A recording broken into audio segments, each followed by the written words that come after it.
JVK boys, and that was my story. I think we could do better. I'm pretty sure I could do better. Yeah, you think you could do better? Yeah, I'm pretty sure I could do better. You're so much better than me. Your wasn't that scary. I was hoping that your story would, wake me up, But I'm over here feeling pretty snoozy. All right, if you're so good at picking out stories, let's hear what you got. I'm ready to be scared. Come on. Well, alrighty then. This one's a classic. It's really good, and it's also really, really scary. Better be. You're gonna probably cry. All right.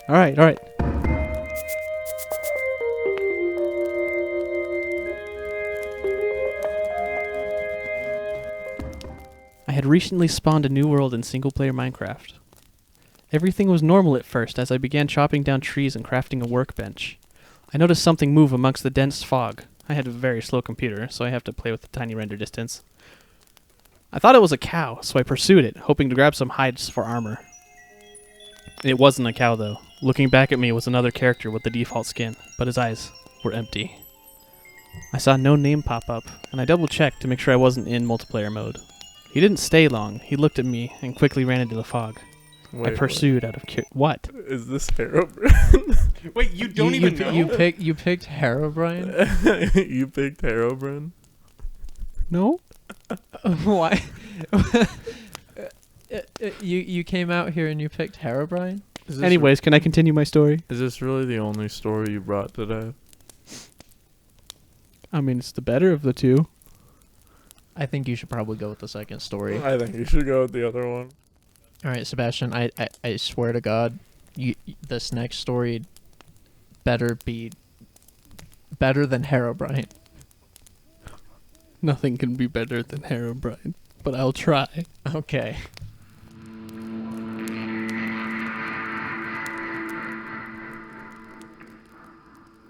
Some people might recall some momentary buzz caused a couple of years ago by a particularly odd Morrowind mod. The file name was jvk1166z.esp. It was never posted on any of the larger Elder Scrolls communities, usually just smaller boards and role-playing groups. I know in a few cases, rather than being posted, it was sent via PM or email to a chosen few. It was only up for a few days, to the best of my knowledge. It caused a buzz because it was a virus, or seemed to be. If you tried to load the game with the mod active, it would hang at the initial load screen for a full hour and then crash to the desktop. If you let it get that far, your install of Morrowind, along with any save files you had, would be completely corrupted. Nobody could figure out what the mod was trying to do, since it couldn't be opened in the construction set. Eventually, warnings were distributed not to use it if you found it, and things died down. About a year later, in a mod board I used to frequent, someone popped up with the mod again. He said he was PM'd by a lurker who deleted his account immediately after sending. He also said that the person advised him to try playing the mod through DOSBox. For some reason, this worked. Sort of. The game was a bit laggy, and you couldn't get into options, load game, the console, or really anything else other than the game itself. The quick save and quick load hot buttons worked, but that was it. And the quick save file seemed to be just part of the game file, so you couldn't get at it anymore. Some speculated that the changed game used an older graphics renderer, making DOSBox necessary, but it didn't look any different. This part I can speak about from personal experience. When you start a new game in JVK, as the board came to call it, once you left the starting bit in the census office and came into the game proper, the first thing that you notice is the prophecy has been severed box pops up. This is because every single NPC having to do with the main quest is dead, with the sole exception of Yagrum Bagarn, the last of the Dwemer. Their corpses never despawn, so you can go check on all of them. In effect, you begin in a world that is doomed to start with. The second thing that you notice is that you're losing health. It's only a little bit, but it keeps happening, a little bit at a time. The longer you stay in one place, the quicker it seems to occur. If you let this health loss kill you, you'll find the cause. A figure we came to call the Assassin, because he seems to wear a retextured version of the Dark Brotherhood armor from Tribunal, even though the expansions don't work in JVK. It's all black, completely untextured, like he's just a hole in space. The way he moves, he gave me quite a start the first time I saw him scuttling around my dead body. He crawls inhumanly on his hands and feet, his arms and legs splayed out like a spider. You'd usually only see him after death, crawling around and over your body just before the reload box popped up. Occasionally, you could catch a glimpse of him darting around a corner or crawling on a wall or ceiling. It made the game very difficult to play at night.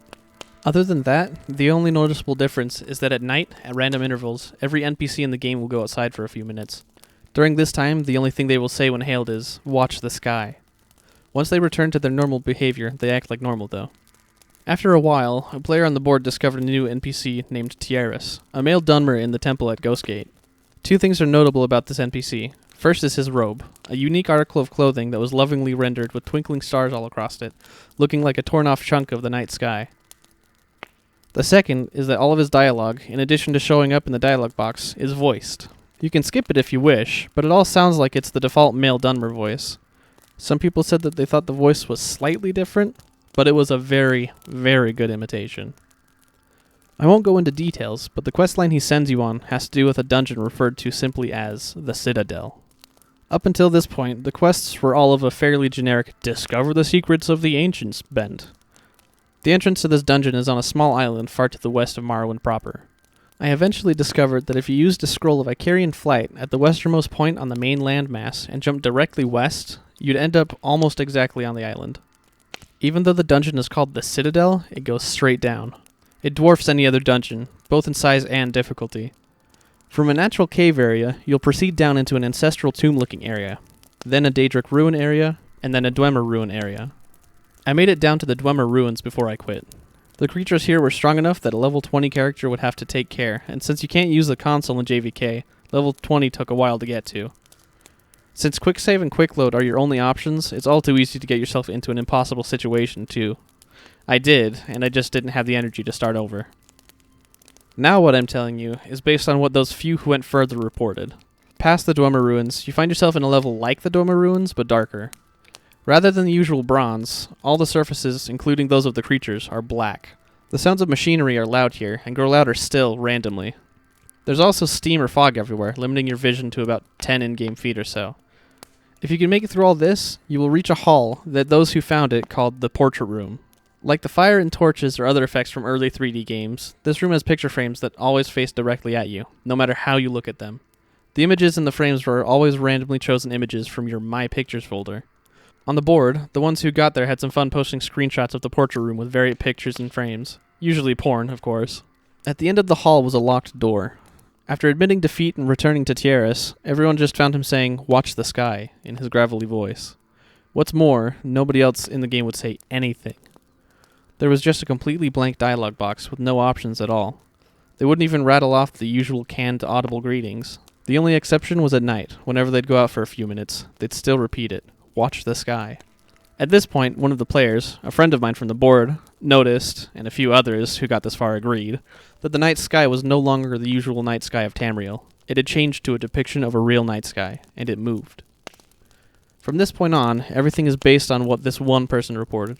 Eventually he got himself kicked from the board, but I kept in contact with him for as long as he responded. According to him, based on the constellations and planets, the sky started around February 2005. If you died, loaded, or went back into the Citadel, it would start over. When the usual day sky graphics took over, the movement would be suspended until the stars appeared again. In the space of a single night, everything would move about 2 months' worth. Since the timescale of JVK was more or less that of the standard game, that meant that a bit less than an hour was equal to a 24-hour period. He became convinced that the door would open based on some kind of celestial event. Of course, waiting for that meant leaving the game running. Of course, that meant the game couldn't be left unattended, thanks to our old friend the Assassin. My friend decided he'd hang out for a whole day, just to see if anything happened. That would be about a year's worth of movement. Here's the post he made at the end of his experiment. I loaded in Seda Neen, where it all starts. It wasn't too bad, just had to check in now and then to move around and heal to make sure I wasn't dying. But check it out, 24 hours exactly in, and the Assassin learned a new trick. He screams. I was reading and all of a sudden this crazy loud shriek just about makes me crap myself. It's like something out of a horror movie. I look up, and there he is, just crouched down right in front of me. Of course, the second I moved my character, he ran off. When I went back down to the portrait room, the door was still locked. Damn it. Damn it. Damn it. A bit later, he came to the decision that he needed to wait 3 days. 3 years. The PM advising us to try DOSBox showed up in February of 2008, was his reasoning anyway. After the first shriek, the assassin stops hitting you out of nowhere. Now he'll shriek, and if you don't move after a few seconds after that, he hits you. I think whoever made the mod was trying to help. At night, I've got my headphones on, and I was just kind of dozing off. When he wakes me up with a shriek, I jiggle the mouse, and I'm good. That post was 2 days in from his laptop. Once it was over... Fuck! So fucking done! So I wait. 3 days, right? And right after the fucking assassin made me jiggle the mouse, he shrieks again. So I look, and everyone in the town is outside. They're all saying, "Watch the sky." I don't see anything, though. But then the game starts getting dark. Like, really dark. I turn up the brightness all the way on my monitor, and I can still barely see. I can see other people in the game, little figures running around in the distance, just running back and forth. If I try to get close, they run off. Now I was trying to sleep, so the lights are off, and this is kind of creepy. I don't want to get up and turn on my light because I don't want to miss anything, but nothing fucking happens. Eventually, I go back to the Citadel. It's still dark and I gotta swim, and the whole time I can see all these guys swimming all around me, just barely there. I make it to the Citadel, and it's normal light inside, and I get worried. Sure enough, the portrait door is still fucking closed. I go outside and it's all starting over. So that's it, I'm fucking going to bed, and I'm fucking done. The end. After that, 2 things happen. First, another of the people who get to the portrait room claimed that the assassin was showing up in his regular Morrowind game. Quick explanation. If you reinstalled Morrowind to a different folder, you could have a normal Morrowind install along with JVK. He himself chalked it up to an overactive imagination at first, but he reported a couple of really big scares with the black figure crawling right at him, or seeing it waiting for him just around a corner before scuttling off. Another of those who reached the portrait room started a regular Morrowind game, but never saw him for sure. It was just a couple of maybes late at night, and always in the distance. The second is that my friend started getting really abusive and short-tempered on the board, though he stopped talking about JVK entirely. It got so bad that he was soon kicked off. I didn't hear anything from him for a couple of weeks after that, so I sent him an email. This was part of his reply. I know I shouldn't, but with classes out I've got time, so I started JVK up again. It's almost 2011, and I think I've got the sleep madness, but stuff is happening. It's still dark. Once it gets dark, it never gets any lighter. It stays like that. The people moved a few months ago. Everyone in Seda Nin just went to that little bandit cave and moved in. They killed the bandits inside, and now they're just standing around inside. They don't say anything anymore. They don't do anything when you click on them. I quick-saved and killed one, and he just stood there until he died without fighting back. And it's like that everywhere. You have to walk, since the quick travel people are all in caves now too, but all the cities and towns are just deserted. All the people are in caves and tombs. Everyone in Jvk is down in the sewers. I'm going to Ghostgate next. I want to see if Tiaris is still there. I'll tell you what he says when I get there. I replied, and said I wanted to see what he said too, and waited a day.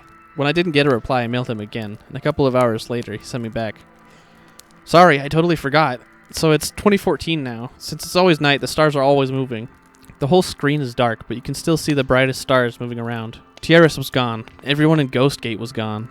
I don't know where they went. They're not in any of the nearby caves, but there's new stuff. People still don't say anything, but their eyes are bleeding. It's so dark that even with a light spell, you have to get right up against them to see. But there they are, little dark streaks coming down from their eyes. I think I gotta be getting close. I know this is stupid, and there's no way the payoff is going to be worth it, but I just want to be able to say I stuck it out. I got that one during the day. Later at night, I got a follow-up email. Some of the planets aren't moving right. It's pissing me off. If this keeps up, I won't be able to track anymore. It's almost 2015 now, I think. Fuck. You know, I just noticed that there aren't any monsters anymore either. I'm completely alone outside now. The main quest people's bodies are still lying around, though. I went to check on them. I don't need headphones anymore, so I just leave them off. When he shrieks, it's like he's screaming right into my ear. I think I even kind of anticipate it. He's around a lot more now, a lot closer. He's different from the other people who started showing up, remember? They keep running around, just where I can barely see them. I have to admit, it's kind of creepy at night. Sometimes when I go to the bathroom or whatever, I swear I can see something out of the corner of my eye. I'm keeping all the lights on now. I sent him a letter, jokingly telling him to get some real sleep, and left it at that. 2 mornings later, I found this in my email. It was the last thing I got from him. After this, he stopped responding completely. I just got up from a fucked up dream, I think.